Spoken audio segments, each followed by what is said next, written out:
Hello, good morning. My name is Barry Dorrans. I am the security PM for all of .NET, which means I get to try and steer the features. The developers do all the hard work, and I take all the credit in public. Absolutely marvelous job. So I know we're obviously all excited for Universal tonight, so if you could just bring some of that excitement forward to now, because my boss is in the audience, I would truly appreciate it. There we go. You can just stare and wonder at my shirt. So I've got some objectives today. I'm going to go through the security features that we've introduced in ASP.NET Core, and then how we changed and improved them in Core 2.0. I know some of you have not used Core 1.0, so I'm going to cover some of the things that we introduced in 1.0 just to make it clear. So we're going to talk about how you authenticate your users, then we're going to talk about expressing how you authorize your users in code, and then I'm going to talk a little bit about how you can protect your data, and there'll be some miscellaneous bits and pieces towards the end. But first of all, I want to talk about hosting your application. For those of you that have not used ASP.NET Core, you may be surprised and somewhat horrified, as I was, to realize that we introduced a brand new web server. As a security person, the concept of a brand new web server is quite scary. And we got an awful lot of excitement when we put a request out to external security testing teams to say, hi, would you like to try and break a brand new web server? Because that doesn't happen very often. The reason we went for a brand new web server is because, of course, ASP.NET Core and .NET Core is cross-platform, and we needed something that ran on Linux. We can't run IIS on Linux. No one on Linux would ever want that. So we have a little web server, and it is a very little web server because speed is important, called Kestrel. And so we have some hosting options. We have Kestrel, and you put it behind IIS on Windows. We have Kestrel, and we put it behind Nginx on Linux. Or if you're feeling a little bit dangerous, you can put Kestrel on the internet on its own. Now, in 1.0, we said that putting Kestrel on the internet on its own was a really, really bad idea, and we would not support you if you did it. This was because we still had a bunch of security work to do, and the external pen testers found some things that we couldn't fix without a little bit of re-architecting, and there wasn't time. So we said, put it behind IIS or put it behind Nginx, any sort of terminating proxy, and the terminating proxy does all the security work. Now in Kestrel, in version 2, we support you running it directly exposed to the internet, if you so wish, if you need the speed. There are a bunch of configuration options that you can fiddle with to match your own security stance. We've put some sensible defaults in, or what we feel are sensible defaults. There's always a bit of argument about defaults. David Fowler, our architect, wants like big loose defaults. I say they're insecure, and I want really secure defaults, and then we sort of meet in the middle somewhere after much shouting from both sides. Kestrel in V2 has HTTPS support, so you can host directly exposed to the internet with HTTPS, or you can have your proxy talk HTTPS to your Kestrel application. Now, we still recommend you put a proxy in front. You know, a new web server is hard from a security perspective, and Nginx has been out there for a long time, IIS has been out there for a long time, lots of security bugs have been found and have been fixed. And as a paranoid security person, I am sure that there is something lurking in Kestrel that we have not found yet. And it will be horrible. But, like I say, we will support you. If you report security bugs in Kestrel, and if you do find them, please report them to MSRC by emailing secure@microsoft.com, because I have money to give you. We have a bug bounty program for .NET Core and ASP.NET Core. So if you want to be very safe, then please run things behind IIS or Nginx or some sort of other terminating proxy. But, you know, if you're feeling cutting edge, by all means, go for it. We will support you. The configurations options that we had that were security related are pretty much all timeout values and header size and form size and request size limits. So we had a bunch in V1. which were not enough to make it safe, so we added some more in V2, which now makes it hopefully safe. Our external pen testers, and we've had a bunch in, and we've paid them an awful lot of money, did not find anything in Kestrel 2.0 once we implemented the last 3. They found them before we implemented the last 3, but we've implemented them now. The external security company has given us a nice green tick. I will not embarrass them by saying who they are, just in case they've missed something. So we think we are good to go, and we will continue the hardening process in 2.1, in 2.2. I'm sure at some point we'll get to a 3. We'll just keep doing this and tweaking the defaults as more common attacks come out or new ones appear. So that's hosting your application. That's nice and simple. Stick Kestrel on the edge. You're good. We will support you. So let's move into what you need to do within your application security-wise. Authenticating your users, finding out who your users are. When you go file new project in Visual Studio or you use the .NET command line, you have a bunch of options. You can choose no authentication for a truly anonymous site.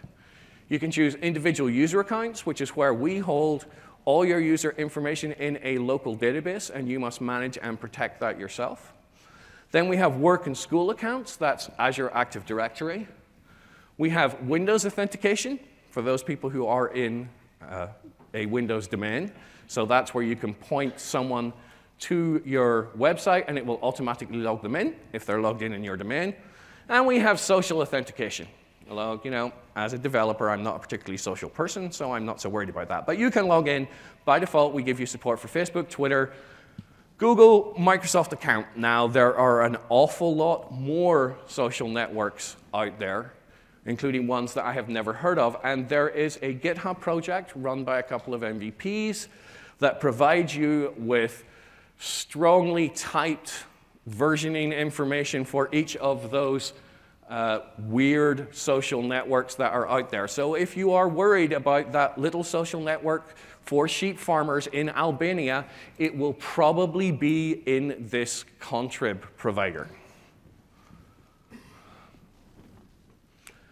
So the template authentication options, individual user accounts is basically what we call ASP.NET Core Identity. It is a local database. You have EF models for users, for accounts, for groups, for roles, for claims, everything like that. And because it's EF, you can change the models and then break all our assumptions and post an issue on GitHub. We are quite opinionated in what we do here. You know, we always hash your password. We're going to salt it, and we're going to do it to the best of our ability to using algorithms that we think are safe. We're not letting you encrypt your password anymore because that's a really bad idea, as we've seen from all the recent leaks. And if you've looked at Have I Been Pwned, you can see that. And if we change our hashing algorithms, we will do an upgrade from an older algorithm to a newer algorithm when a user logs in. Then we have authentication via OIDC. So this is Azure AD and also Azure AD B2C. There is no support for SAML or WS-Fed yet. How many of you are working with banks or governments right now? That's an awful lot of people. So banks or governments will go, I have no idea what OIDC is, but I'm going to use this 15-year-old standard called SAML, so you need to speak that. It's coming. It will probably arrive before 2.1. We're going to do what we call an out-of-band release because there's been a lot of requests for it. So just keep an eye on our GitHub announcements page, which is github.com/asp.net/announcements. And eventually you will see WS-Fed support coming. So you can federate your identity and accept identity from all those banks and governments that have not yet moved with the times. And then we have Windows authentication. This requires Windows. There's no shocker there. Every now and again, someone opens a GitHub issue of why can't I use Windows authentication on Linux? And I look at that issue, and I don't trust myself to respond, so I let the developers be nice. Windows authentication requires that you are using IIS, because it's IIS that takes care of the authentication and then passes it through to us. Your servers need to be domain joined if you want the magic automatic domain login. And the only difference really here between .NET Framework and previous versions of ASP.NET and .NET Core is we no longer do impersonation for you. It used to be that you could set a config switch, so when a user logged in using Windows authentication, that process would now pretend, well, it would run under the security context of that user. It's a bit of a security nightmare, really, to be perfectly honest. And it's a scalability nightmare as well, because as soon as you start going out to talk to databases, you can't pool the database connections and a bunch of other stuff like that. So we don't do it anymore. Now, you can do it yourself. For those things that you need to run as the user, you need to authenticate as the user, you can just look at the user class that's passed through to all of your controllers and everywhere else and call .impersonate. And away it goes. If it's a Windows identity, it will magically work. Just don't forget to unimpersonate once you're done. So if you are coming from previous versions of MVC or web forms, you're going to see that we changed a lot of things. If you're using previous versions of MVC, a lot of people would write their own custom principal class inheriting from the principal class in .NET. We don't do that anymore. Everything is a claims principal, because claims principals are new. Well, they're 5 years old, but they're funky. It's basically what everyone is doing with OIDC. It's what they're even doing with WS-Fed. So we thought, why don't make it easier, and we're just going to make everything a claims principal. We have the concept of middleware. If you haven't looked at our previous stack, the stuff that was running in front of Katana, middleware is basically the equivalent of an HTTP module, except it's within your app. So it sits there in the app processing pipeline and does things to your request or acts upon your request. So we have multiple authentication middleware. So this means you could have, for example, cookie-based authentication, where you've logged in with a form and hit login, and then the identity gets run in a cookie. And you could also have bearer token authentication, JOT authentication, if you're writing a SPA, or if you have other clients that are calling your application. You could do both at once, except not really at once. Only one of these should be run automatically. There's a property in each of them that says this is the one that runs automatically, and the automatic one runs on every single request, looks for something that will fulfill its authentication requirements, and then picks that apart, creates the user class, and sticks it on your process. And the authorization points allow you to choose which authentication middleware you're going to use. So if you were hosting a web API within your MVC application and you wanted to use JOT or some type of other bearer token authentication, you can tell it in the authorize attribute, I want this to only use a bearer token.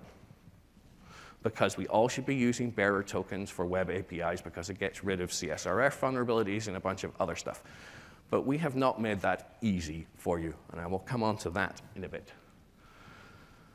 And we have cookie authentication. This is our straightforward, give us an identity, we will write a secure cookie, and with every request, we will look at that cookie and we will rehydrate the identity from it. Now, people have been dismayed, to put it politely, at us for a long time in that the older versions of cookie authentication and previous versions of MVC did not understand the difference between someone being unauthenticated or someone not being allowed to do what they were asking to do. So we have authenticated versus forbidden. Cookie authentication now finally, after 6 years of issues on Codeplex and emails, understands the difference, and you can take different actions based on whether a user is unauthenticated, you want to log them in, or whether they're not allowed to do what they want to do. If they're forbidden, in which case you can call security and have them escorted out of the building.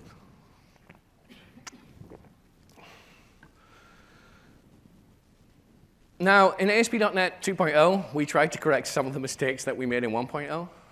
You remember that I said only one authentication middleware should be set for automatic? The problem with that was there was no check because of the way we architected it. So it meant that you could set more than one authentication middleware to be run automatically. And that would put you in what we nicely describe as an unsupported state, which is a polite way of saying we have no idea what's going to happen when you try and authenticate, and we can't help you. Look, we wrote in the docs you should only set one. It's not our problem. So we changed everything up.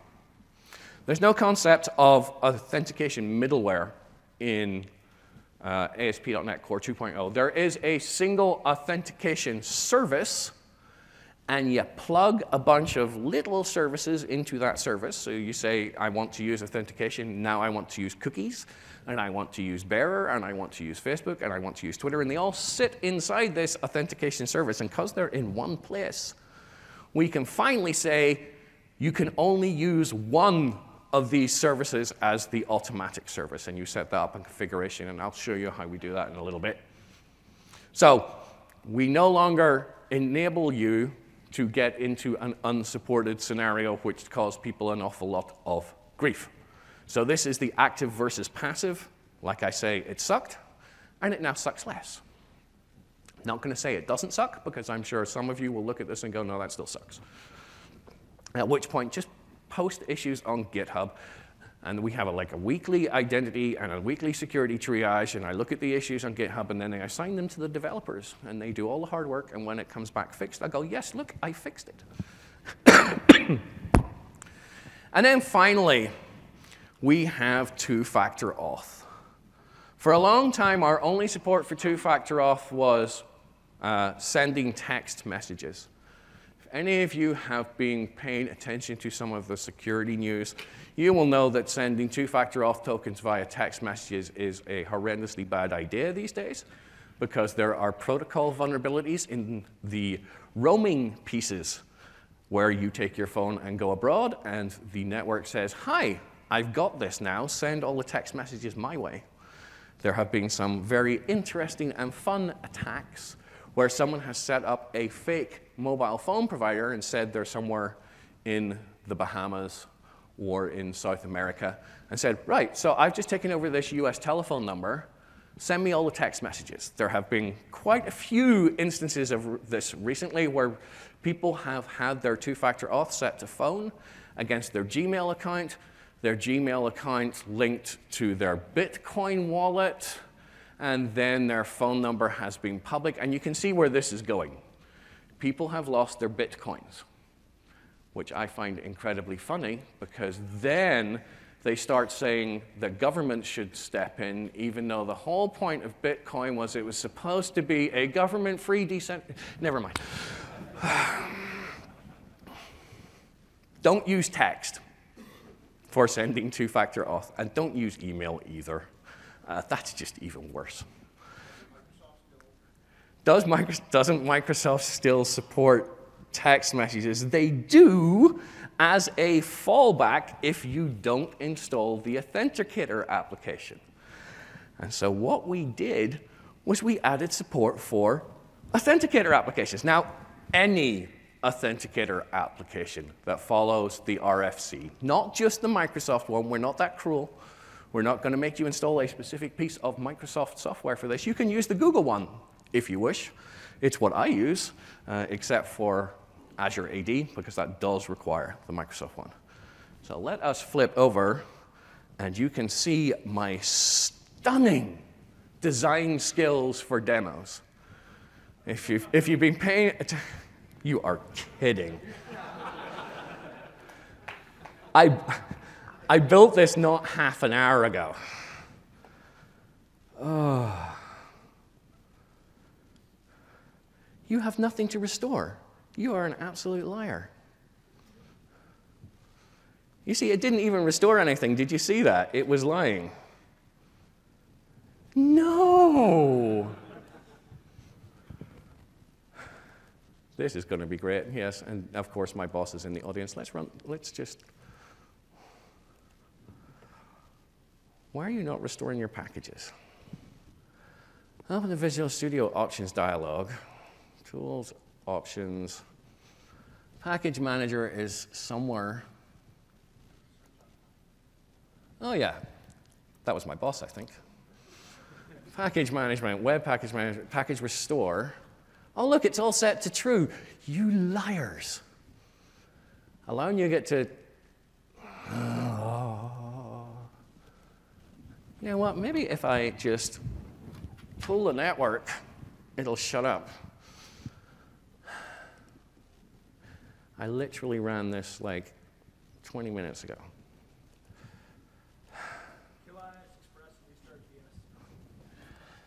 There is. Now I don't feel so bad about having my boss in the audience. It may be that because I'm running dog food at the same time, you go away.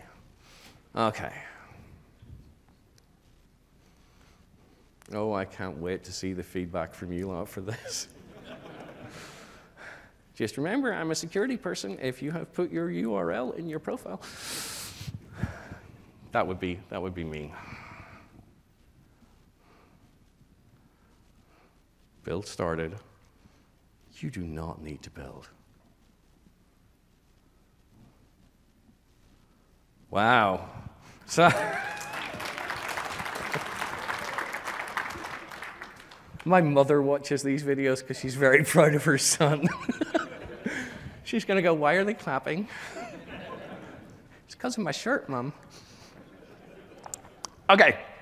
So here we have our standard template at long last. I am going to log in. And now you know I'm going to forget what credentials I set up in this. I'm also going to fat finger everything. No, there was a capital letter there. Nice thing about the update to the Apple Watch OS is it now actually gives you alerts for when your heart rate goes up, and my wrist has started buzzing. OK. This is slightly different. My wife's going, well, he's got life insurance, it's fine. Two-factor authentication. There is no phone option anymore. If you really want to use phone, if you hate your users and you hate security, or your users are not using smartphones, you know, the likes of my parents, for example, people that are trying to log into the US Social Security website, they don't want to use authenticator apps because their target market doesn't have smartphones. You can fall back to it. We give you instructions in the docs on how to use telephone and SMS and all sorts of other things. But by default now, we give you this. Yay, two people were excited. I will be honest, we give you everything except the QR code stuff because there are certain requirements on the JavaScript libraries that we can distribute with Visual Studio, and none of the QR code libraries out there met them. So there is a, when you do the template, instead of a QR code, there is a link to stuff on the doc site that walks you through it and says, why not use this QR code or use your own preferred one, and it will give you instructions. And it's basically deleting one line and adding 3 lines and dropping a JavaScript library into your libs folder. And apparently that's fine for legal, but we're just not allowed to distribute these things. So we have proper two-factor authentication using any authenticator app. And as usual, you'll have to type in your verification code, and then it will turn things on. Wow, 10 minutes to get that working. OK. At least I can remember the right button to switch back to the slides, so that's a win.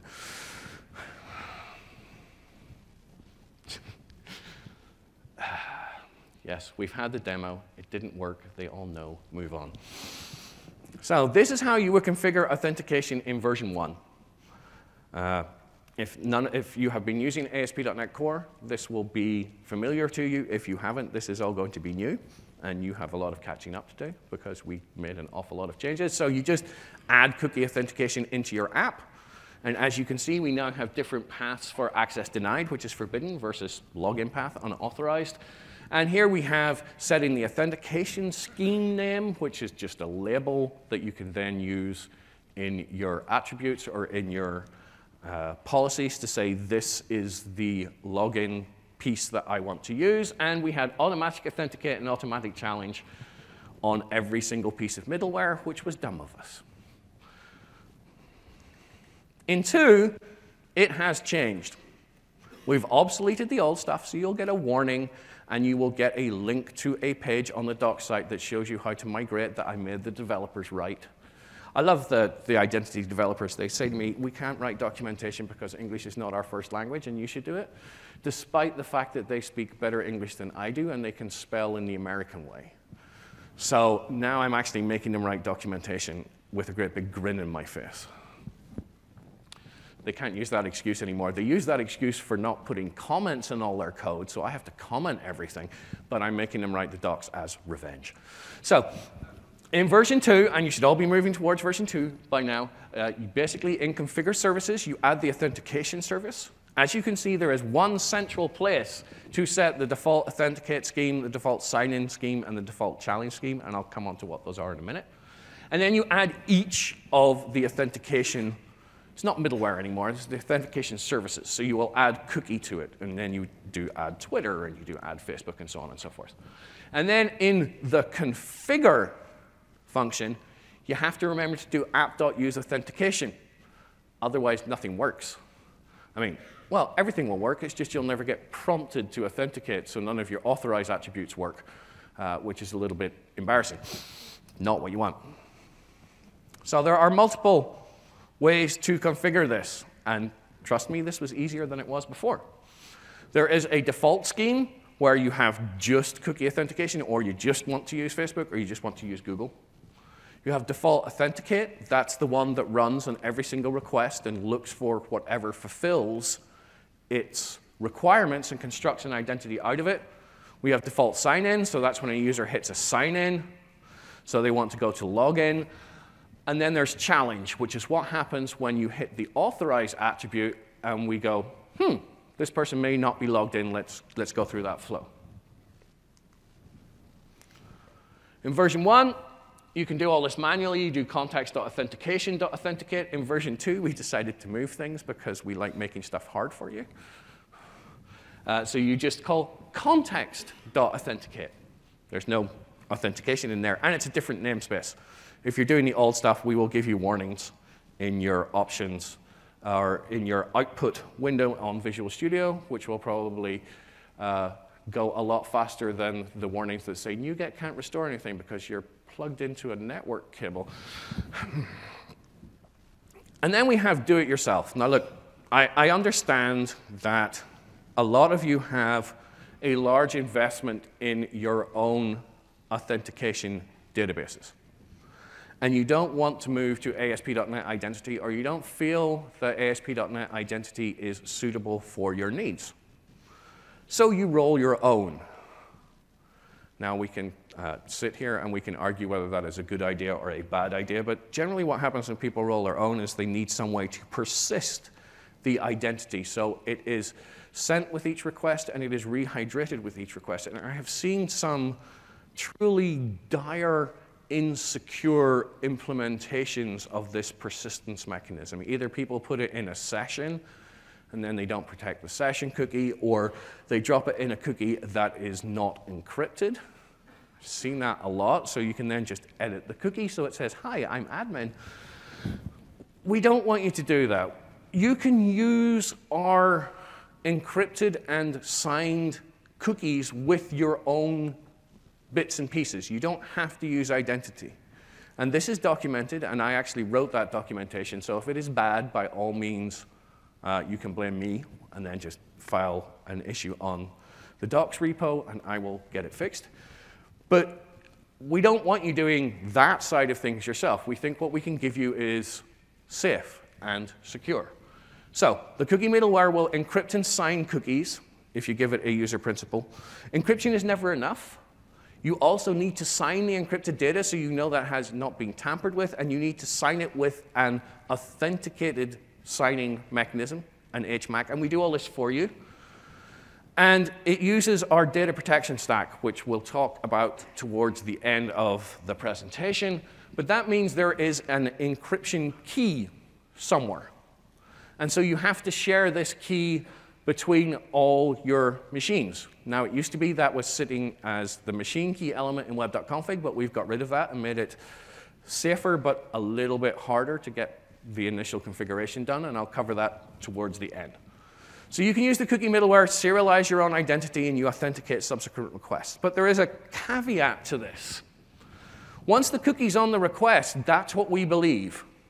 And the identity is solely contained within that cookie. So, for example, if you are running an HR database, and if we say, for example, David Fowler, our ASP.NET architect, has logged into your website and is authenticated against your HR database, and then you fire him, oh, it would make my life so much easier. I'd get less security arguments. The problem is that the cookie is still live. And nothing in the cookie goes back to a database and checks if someone has been fired. So we give you the option of implementing a validator. And I say option, it's really what you should do. You don't have to, but if you change the state of someone in your database, their cookie's never going to get refreshed. It's never going to work until they are logged out.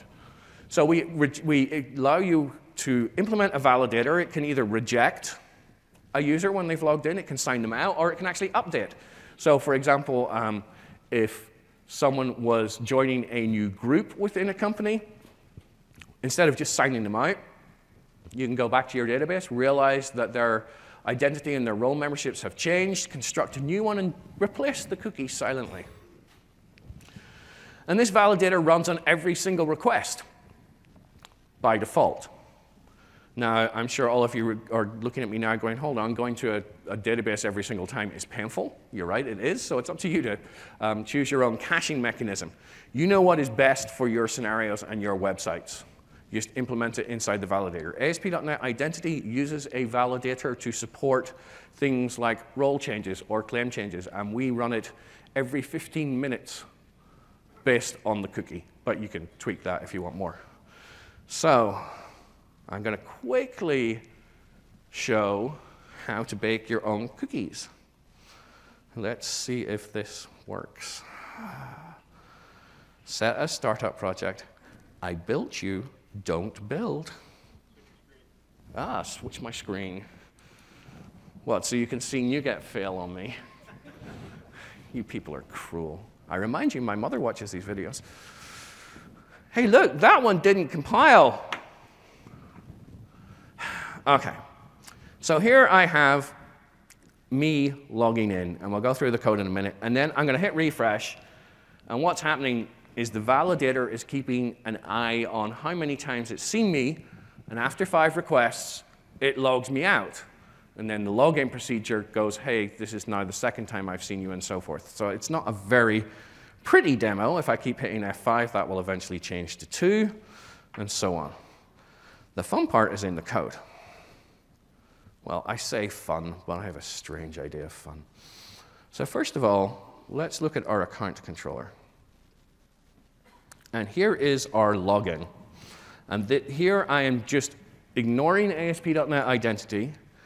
I'm going to construct my own user identity with a single claim. Then I'm going to create a user principal out of it. And then I call HTTP context.signin with that principal and a bunch of options around how the cookie is going to look, when it's going to expire, and so on and so forth.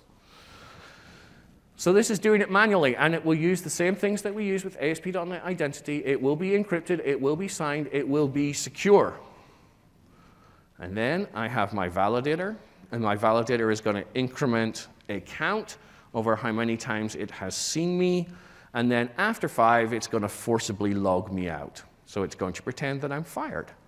But because the login doesn't use a form, it just does it automatically. That's why you don't see a login. So we can look at startup, and here we have our brand new services.add-authentication. I am setting a single scheme for all of the defaults, and then I'm going to add the cookie service, and configure it so I have an event. There are lots of events that allow you to do all sorts of weird things, but this is the important one. On validate principal, cookie validator.validate async, and here it is over here.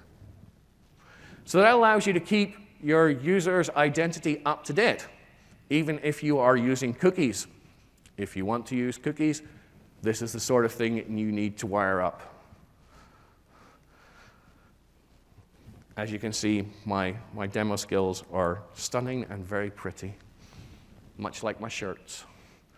So, I said that we could have multiple ways of logging in. We could support bearer tokens and cookies.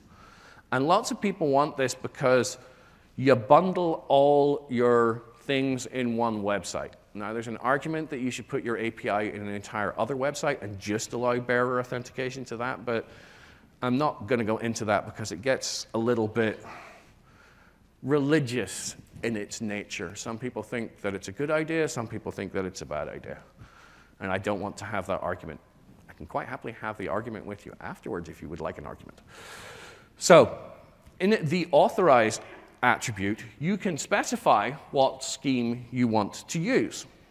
If you remember, before my first demo failed, I said that we can set up a scheme, and that is basically a label for each type of authentication mechanism. You can have multiple instances of cookies, for example, and you can call them cookie 1, cookie 2, cookie 3, cookie 4, and this will allow you to switch between cookie 1, cookie 2, cookie 3, and cookie 4.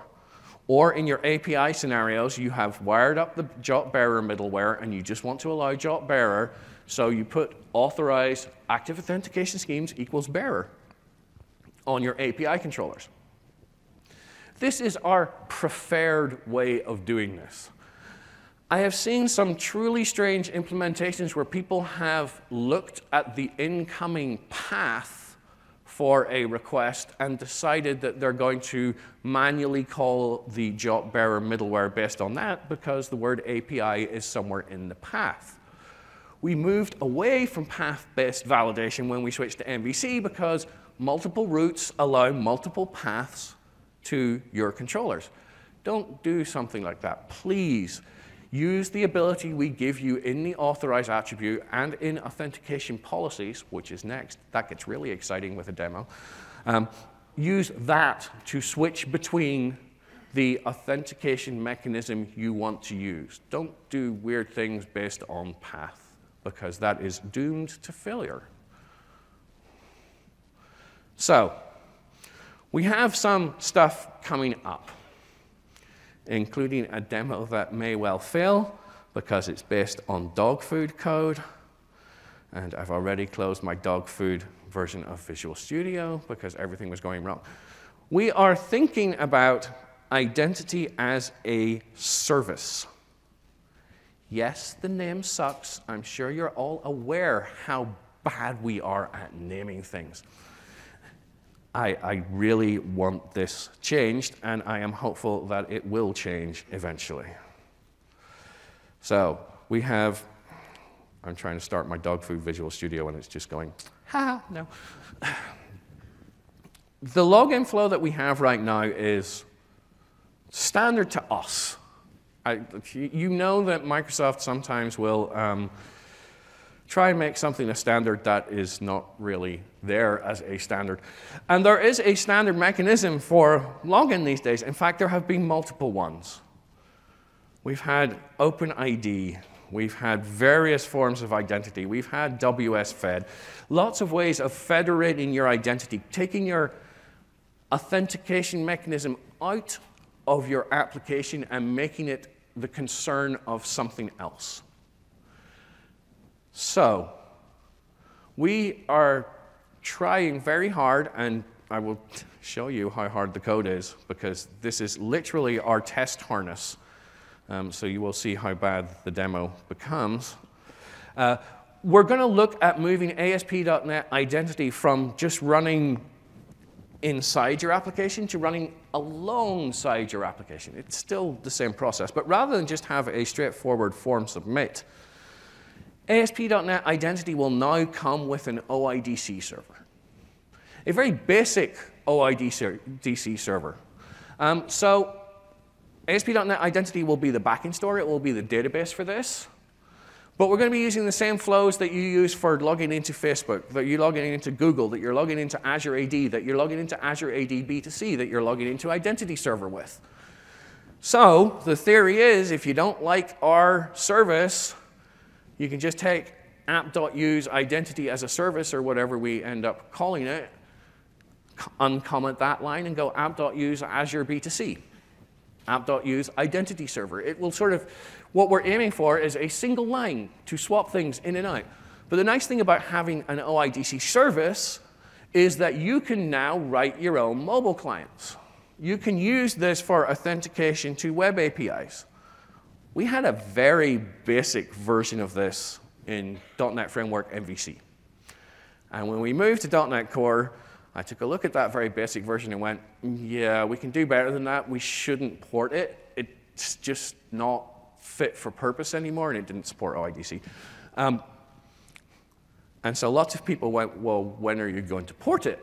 And the answer is probably 2.1, maybe 2.2. It depends if the quality is good enough to drop in 2.1. So we will give you support for excuse me, support for native applications. We will give you support for mobile applications, and we'll give you support for SPAs, and we will give you templates for all of these. And I can make that promise because Dan Roth is the PM for this, and he's not in the room. We've been aware that the SPA template stuff has been not great in terms of authentication and authorization. It has been using cookies. You shouldn't use cookies to validate web APIs, because then you get CSRF vulnerabilities. So now we will have something that issues JOT tokens. Those are the only OIDC flows that it will support. If you need more than that, if you need I've started up my Hulu instance on a new Xbox, and it tells me to go to the Hulu website and type this code in to authorize my device. If you need things like that, then you should look at the open source identity server, because it supports way more versions of the OIDC protocol than we are ever going to do. We're giving you the basic stuff to get you started, to enable you to write mobile apps and to enable you to write SPAs, because we want to keep things simple.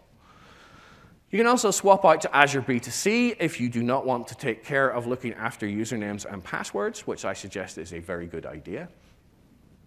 Our evil plan is to try and support you starting off with identity and using our identity as a service. And then I'd like to get to the point where we can go, OK, well, I've decided that looking after my own usernames and passwords is a bad idea, because it is, especially with all the new European regulations coming out. I want someone else to take care of the pain. And so my hopeful evil plan, which will not be there in 2.1, is that I will give you a button that says, all right, I'm done with this. Just take everything and shove it into Azure B2C and reconfigure my application for me. Users won't see any change. They'll still have the same login flow. They'll still have the same username and password. But now you no longer have to care about where your passwords are. You no longer have to care about backing your database up.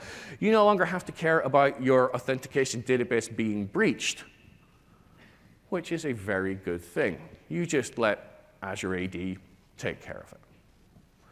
And like I said, for those of you that are dealing with banks, dealing with governments, WS-Fed client support is coming.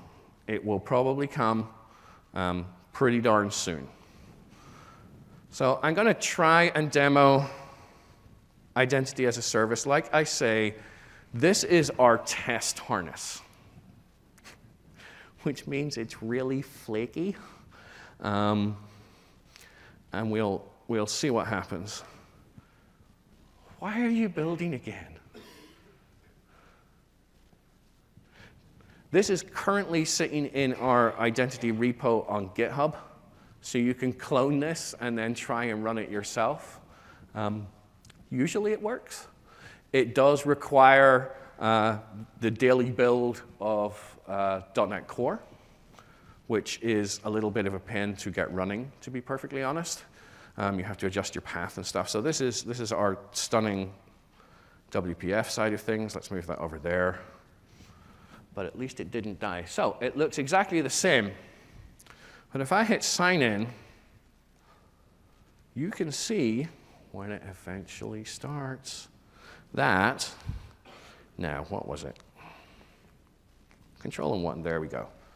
That's no longer the type of login URL that we have seen before.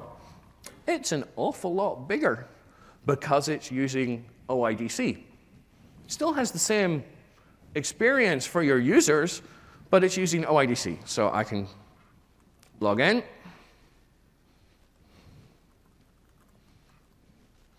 Your users don't see anything different because this application, the OIDC service, knows that this is the first-party application, so it doesn't need to ask for any permissions because it's a registered app, but I've logged in.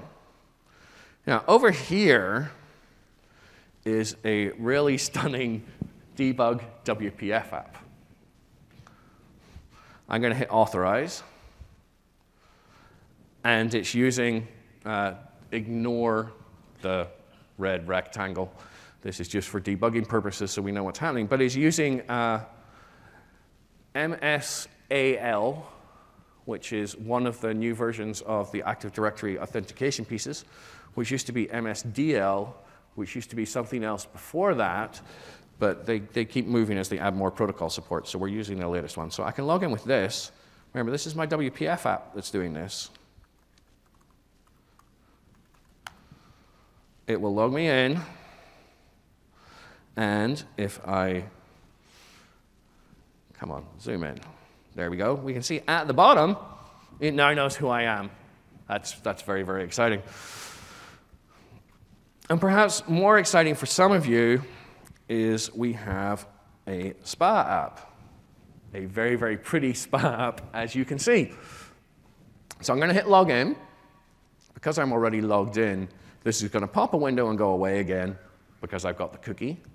But you can see now that I am within a spa. I'm logged in. There are no cookies involved anymore. This is a JOT token that is stored actually in a global variable in this case because it's a test app. Don't do that. But I can call web API that is using bearer token authentication, and you can see that it has sent the JOT that it will eventually construct an identity out of. So like I say, this is our test harness. It's not very pretty, but it does the job, and it proves that it works. At the minute, it's a little bit complicated to wire this up. So if you do want to play with it, I suggest that you just clone the identity repo, then install the daily build from the .NET Core website. Then you have to add that to your path, and then open up PowerShell and run our build commands, and this will build it for you. It doesn't build particularly well within Visual Studio. The startup is incredibly complicated right now.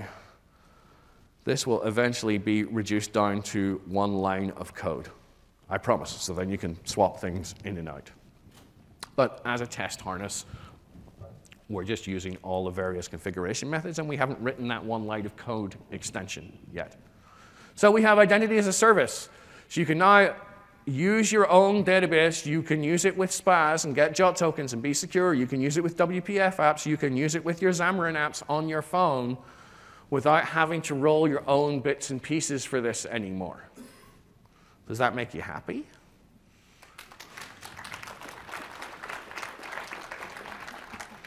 My mother's going to give me so much grief now. She's like, why do you make them clap?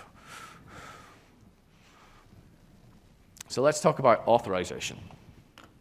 We've now discovered who someone is. Let's discuss how we want to restrict them from doing things that they cannot do. How many of you here have written your own custom authorize attribute in the .NET framework? How many of you thought that was easy and were very happy with the process of doing so? Really? There's two people. Really? Okay, fine. I believe you. I don't think you're right, but I believe you. Lots of people hated this, and I can't say that I blame them. So we threw it all away. And then the people that thought it was easy went, why have you thrown it all away? We can't make everyone happy, unfortunately, but we might get there with 2.2. We did away with the authorize attribute having code behind it. And instead, we have replaced it with more code, but code that you can easily write, just simple classes. We have the concept of authorization policies. A policy expresses a number of requirements that the current user must fulfill before they are allowed access to the resource that they are trying to access. And then we have requirement handlers. This is the piece of code that runs to see if the current user can fulfill a requirement. We've also added resource-based authorization.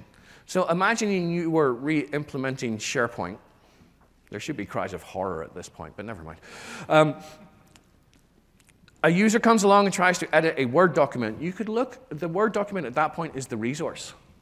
So you can use the same authorization services you would use to control access to your website. You can use the same one to control access to resources. So you could take that Word document, feed it into the authorization service, and look at, for example, the properties in the Word document. And you go, hey, that user matches the author of that Word document, so I'm going to let them edit it.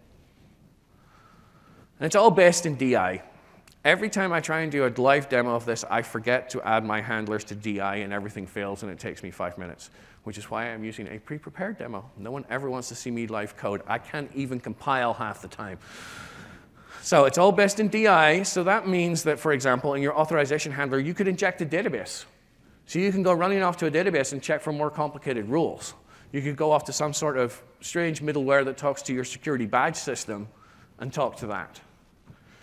And the authentication scheme filtering that we had in the attribute, we can now express in code in the policies. And if you don't like it, you can throw the entire thing away. You can replace the policy provider with something of your own. That's there for the people that used to enjoy writing custom authorization and authentication attributes. There is a workshop for this that will walk you through from having no authorization through to writing policies, writing resource policies, changing the flow, hiding things in the UI. It is on my GitHub repo. If this is new to you, I strongly recommend you go through the workshop. At the end, there is a little exercise so you can prove to yourself that you've learned something. There are 2 versions for Core 1 and for Core 2. Make sure that you are using the right one. Otherwise, it's not going to work. So, policies, requirements, and handlers. A policy may have 1 or more requirements. In order for the policy to pass, all of the requirements must succeed. So consider entering a Microsoft Office. I'm sure some of you are aware that we have FTEs at Microsoft, full-time employees, and then we have contractors, which are distinguished by their badge color, blue and orange. Contractors are generally not allowed in the building out of hours. So a building access requirement or a building access policy may have more than 1 requirement. It may say, first of all, you must have a Microsoft badge. And then for vendors, there's a second requirement that says the time must be currently between 7:30 in the morning and 7:30 in the evening, or whatever the times are. So that is an example of 2 requirements that must both be evaluated successfully before building access is granted. And we always evaluate all of your requirements, even if something has already failed, because people like to log inside their requirements. There are often other side effects. You might timestamp something, so we're going to evaluate all of them. Don't think that we're shortcutting, because we're not. A requirement is nice and simple. It basically implements authorization requirement, which is a marker interface. There is nothing on there. And requirements may have multiple handlers, and I'll come on to that in a minute. But with multiple handlers, only 1 must succeed for the requirement to be fulfilled.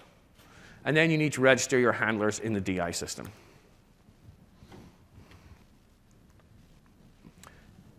Here is a requirement. Like I said, it is a marker interface. We're not going to spend any time on that. Here is a handler for the requirement. It takes in a context, and it takes in the requirement itself. because you can put properties on a requirement so you can parameterize these things. It's nice and simple. So imagine you have an age requirement. You could have a property of the minimum age. And so you could set that up when you're setting your policy. So you're going to use the same handler for someone who is over 18, for someone who is over 21. So in our handle requirement async, because everything is async now, we're going to do some sort of decision based on the user. And if they have fulfilled that requirement, we're going to call context.succeed. And then we're going to exit out. If they fail that requirement, we're going to do nothing at all. And I'll come on to that in a little bit. And then we have policies. And policies are set up when you are configuring authorization. So a policy may have one or more requirements. You can see here that I'm going to add a policy called building entry. Then I'm going to set up the policy requirements, and I'm just going to add an office entry requirement. And then finally, we do the thing that I always forget to do. We add our authorization handler into DI. Otherwise, everything falls apart. And so instead of authorize name equals, because that did not make it into core because that was silly, we are now going to have authorize and specify the policy. When you move, I'll give you one piece of advice. What I tend to do is, because policy names are magic strings, and we all hate magic strings, I have a static class at the root of my project that then has policy names and exposes them as const strings, so then you get some sort of strong typing. So you don't have to worry about fat fingering the policy name as you type it and everything falling apart. So here, the authorized attribute is going to look for our building entry policy. It's going to evaluate all the requirements within it. And if it works, someone's going to hit that view. So this is the demo where I won't call it pretty, because it's not, but it's not as template-y as the other one. You do not need to compile. Stop that. Oh, look, it's fearful of me now. So like I said, we have Microsoft building entry policies. And so I'm going to try and simulate these in code. Welcome to Microsoft. You can get into building 18. That is where I sit. And building 27 is the MSRC building. That is where I go when there is a security incident and I have to go, yeah, okay, we messed up. We'll fix it, I promise. So I'm going to try and get into my building. And there are various ways of getting into Microsoft. These are real people. We have me with an absolutely stunning hairstyle at that point of view on the left. And then we have a temporary badge, which is the badge that they give you if you have forgotten your little swipey touch badge. As my boss is in the room, I should point out that I had not forgotten my badge in that day. I went and asked reception to print it out for me, honestly. Then we have Andrew, who sits and works on the ASP.NET framework side of things. He has volunteered to be demoted to Contoso for this demo. And then the far right, we have our beloved ASP.NET architect, David Fowler. So I'm going to try and get into my office. And I can get into my office because I'm me. I'm going to sign out. I'm going to try it again. Now, the interesting thing about temporary badges is they only last for a day. And every time you go out for a cigarette, which I do on a regular basis because security just makes me a miserable person and nicotine keeps me alive, you have to go out through reception, and then she'll examine your little sticky badge of shame, and she'll let you back in again. So this one has expired. And so I'm trying to access the same building, but because my badge has expired, I cannot get in. And I'll show you how that works in a minute. Now, Andrew, who, for the purposes of this demo, is a member of Contoso, he has a valid badge. It's just not a badge that has been issued by Microsoft. So your building access thing isn't just, do they have a badge? It's, do they have a Microsoft badge? So I can click on Andrew, and because he's part of Contoso, he can't get into any building. Sign out, get into the building again. And obviously, Mr. Fowler can get into the same building as I, because we sit in the little same office space. So that's nice and simple. And I'll show you how that gets expressed in code in a little minute. Now, the MSRC building, the Microsoft Security Research Center, they have SIRP rooms. SIRP stands for Serious Security Incident, I don't know what P stands for, program, maybe.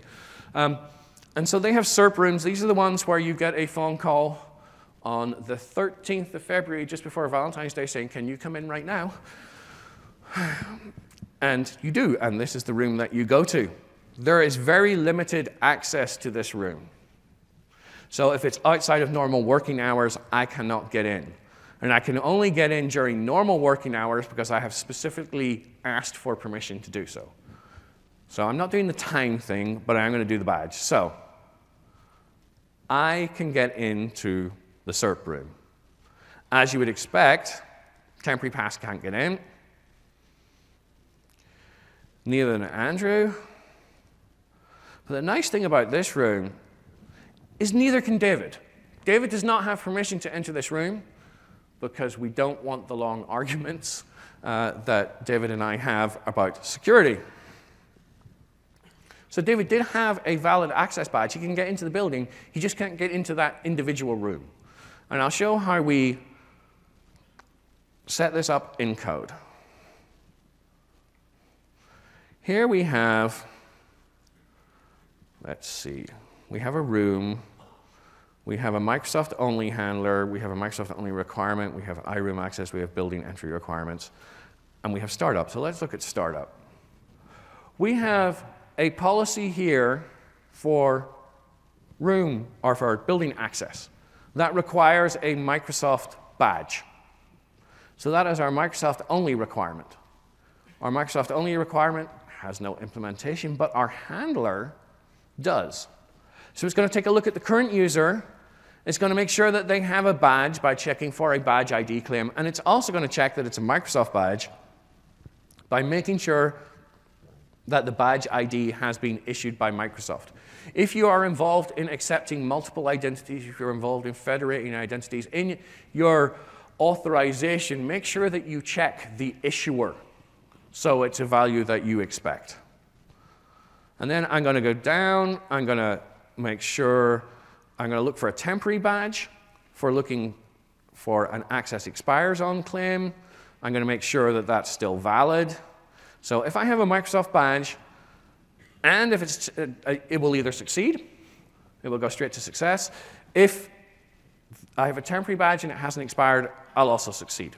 There is no fail, which is very Yoda. There is, but we'll come on to that in a minute. So that's our Microsoft badge requirement. And then I have my building controller. And so my building controller has our Microsoft badge policy. And then when I go into a room, I'm going to construct a resource. The resource is the room. And I'm going to use our authorization service. I'm going to try and authorize the current resource with an entry requirement. And if it succeeds, I'm going to return the view. Otherwise, I'm going to call forbidden. So we go to our resource requirement. Well, this gets a little bit more funky. So I have an authorization handler for the requirements, which is building entry, and the resource, which is room. And I'm taking in a repository of room access requirements, which is basically a number of badges against the room. And then I'm going to check the badge. We're going to call it, and we can see can enter. This is just simulating you going out to a backend.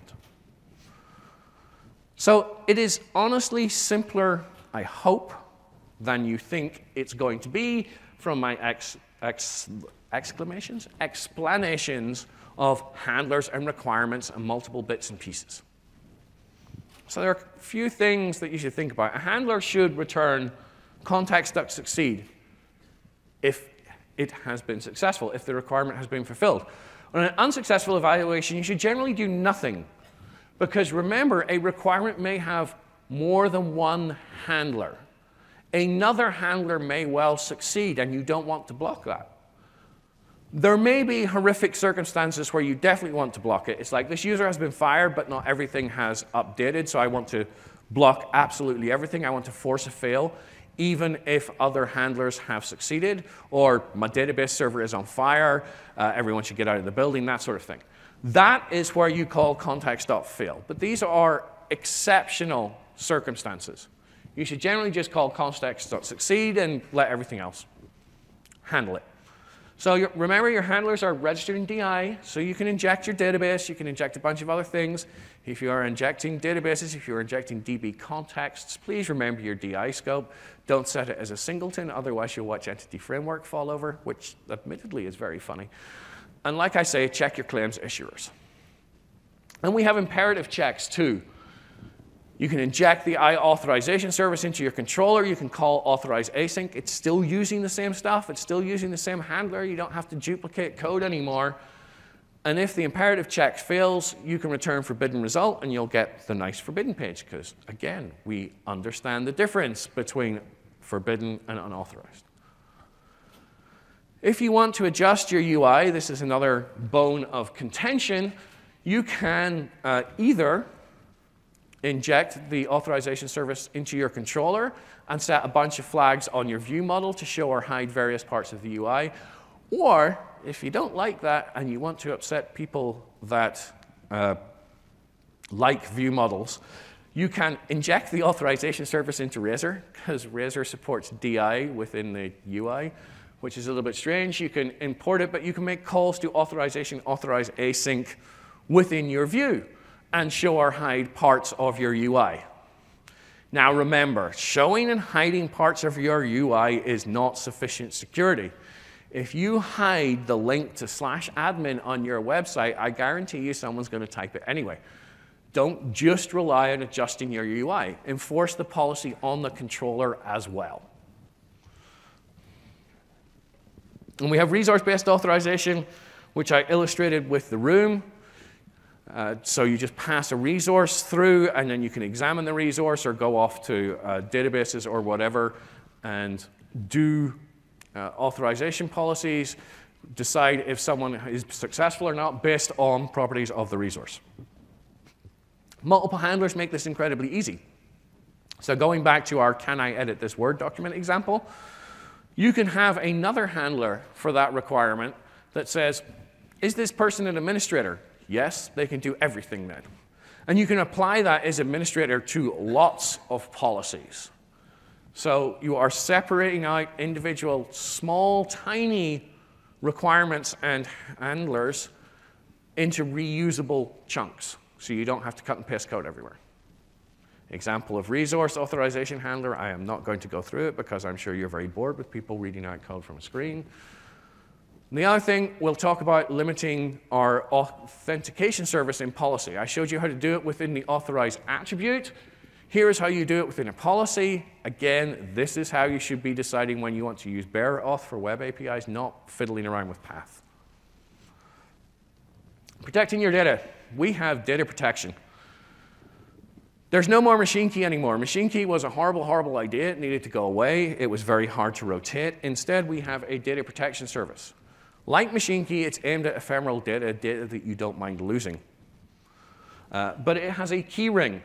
It will rotate keys for you automatically every 3 months. It provides isolation for applications automatically. It provides isolation within applications automatically. It tries to figure out where to store your keys based on your app platform. If you want to write your own storage provider, it is incredibly easy. There are just 2 things to implement. And it does support custom algorithms for the Russians in the room, so if you are being forced to use GOST, you can wire GOST up with little to no effort. These are the defaults that your security people will ask you about. We are opinionated. We do not allow you to change them, except for when things roll. We derive keys based on purpose. They get rolled every single time, so if you encrypt the same piece of data twice through data protection, it will not look the same. We have a few key stores. If you're running in Azure Web Apps, it will just happen automatically for you. It does not persist between slots. We asked them nicely if we could do that because people use slots for A/B testing, and they're like, maybe eventually. If you're using IAS, we'll stick it in the registry, or if you have a user profile, we'll stick it in the file. And then we have in memory where we throw everything away. You can protect it on Windows using DPAPI. On Windows and Linux, you can use an X509 certificate, or you can store all your encryption keys in plain text if you're just like going to YOLO this. Don't do that. We will have Azure Key Vault support coming in 2.1, so you can use Azure Key Vault to protect your keys. You can use it manually. It's incredibly simple. You just create an iData protection provider and then just call protect and unprotect. Another boring code sample that shows how easy it is. Purposes allow you to provide isolation within an application. So something that is encrypted with a protector that has been created with purpose number 1 cannot decrypt something that has been protected with purpose number 2. Don't use user input as your purpose. Hard code them and version them. So you can configure it with key stores. Here we have a key store that is persisting to the file system. And then you configure the protection mechanism, in this case, certificates. If you want to share a key store between applications, you then need to set an application name. Otherwise, everything is isolated by default. We also have Azure Blob Storage, which kind of nicely solves that Azure Web Apps, but switching between slots for your A/B testing. And compatibility. We have compatibility with ASP.NET 4.5. It is not backwards compatibility because we don't want to drag ASP.NET Core down to that level, which is a polite way of saying what you had before we don't think is great anymore. So we have a forward compatibility package. What we do is we hoist your old app up, and it will start issuing cookies in the same format as ASP.NET Core, and it will allow compatibility for authentication cookies between the two. It is only for authentication. It is not for session or anything else. It's only for authentication cookie compatibility.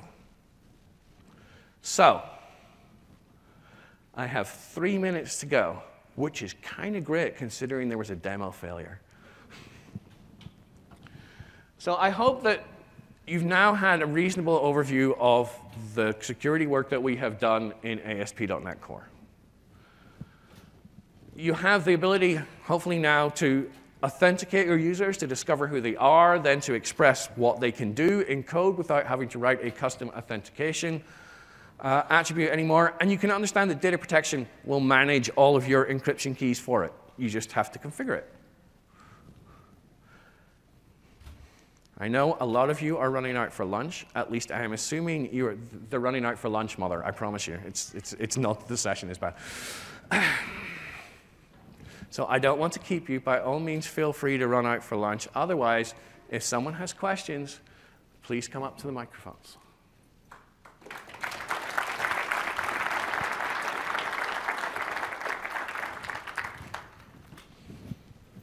No questions. Oh, your lunch is more important.